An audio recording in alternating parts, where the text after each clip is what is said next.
오늘의 말씀지기 윤유정 간사입니다. 주의 말씀은 내 발의 등이요 내 길의 빛이니이다. 시편 119편에서는 말씀의 유익을 무려 176절에 걸쳐 찬양하고 있습니다. 묵상을 통해 말씀의 유익을 경험하는 여러분 되기를 소망합니다.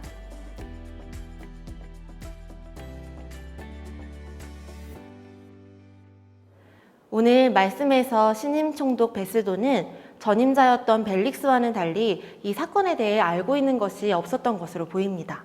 다만 그는 2년 가까이 방치되어 있던 바울의 소송을 빨리 마무리 짓고 싶었을 것입니다. 그래서 곧바로 바울을 신문합니다. 그러나 그는 바울에게서 아무 혐의도 찾을 수가 없었습니다. 유대인들이 크게 분노하는 것으로 보아 극악한 범죄자인 줄로 알았는데 그저 자신들의 종교 문제로 고발당한 것이었다. 이것이 베스도의 판단입니다. 이렇게 상황은 어느 정도 파악을 했지만 그에게는 고민이 시작되었습니다. 죄가 없으니 유죄 판결을 내릴 수는 없고 총독 임기의 첫 시작부터 유대인들의 마음을 상하게 하고 싶지 않았기에 무죄를 선고할 수도 없었습니다. 더군다나 바울이 가이사에게 상소를 하는 바람에 그를 로마로 넘겨야 하는데 아무 제목도 없이 황제에게 보낼 수는 없는 노릇이었습니다. 그때 아그리빠 왕과 그의 누이 버니게가 새로운 총독에게 인사를 하고자 베스도를 방문합니다. 아그리빠 2세는 갈릴리 지역의 분봉왕이었습니다.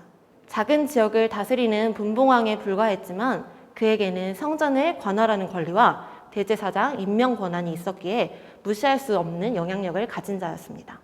또한 그는 유대교에 익숙했던 사람이기에 베스도는 바울의 재판에 대해 아그리빠의 의견을 듣기를 원했습니다. 베스도의 이야기를 들은 후 아그리빠 왕은 직접 바울을 보고 싶어 합니다. 아그리빠 왕의 집안은 대대로 기독교와 깊은 악연이 있는 곳입니다. 아그리빠 2세의 아버지 아그리빠 1세는 사도 야고보를 죽였고 증조부 헤롯 대왕은 예수님 탄생 시절 어린아이들을 몰살하고 또 세례 요한의 목을 베기도 했습니다. 이토록 집안과 긴밀히 엮여 있었기 때문에 그는 바울이 궁금했던 것입니다. 바울의 신문을 위해 아그리빠와 버니게는 크게 위험을 갖추고 한자리에 모입니다. 이 부분을 주목하여 봅시다. 아그리빠와 버니게는 남매 사이였지만 공공연히 근친상간의 관계를 맺고 있었습니다. 바울의 죄를 판단하고자 모인 이들이 도리어 죄를 저지르고 있는 자들이었습니다. 베스도 또한 바울의 죄 없음을 알면서도 자신의 정치적 유익을 위해 아무 결정을 내리지 않고 있습니다. 자신들의 잘못과 오류를 감추기 위해 과장된 위험을 떨고 변명을 합니다. 이에 반해 죄인으로 재판에 서 있었던 사도 바울은 두려움이 없고 담대하며 고든 모습을 보입니다. 이런 아이러니한 장면은 우리에게 깊은 묵상을 던져줍니다. 죄인의 자리에는 바울이 서 있지만 실상은 판결하는 자들이야말로 그 속에 죄가 가득하며 그것을 가리고자 애씁니다.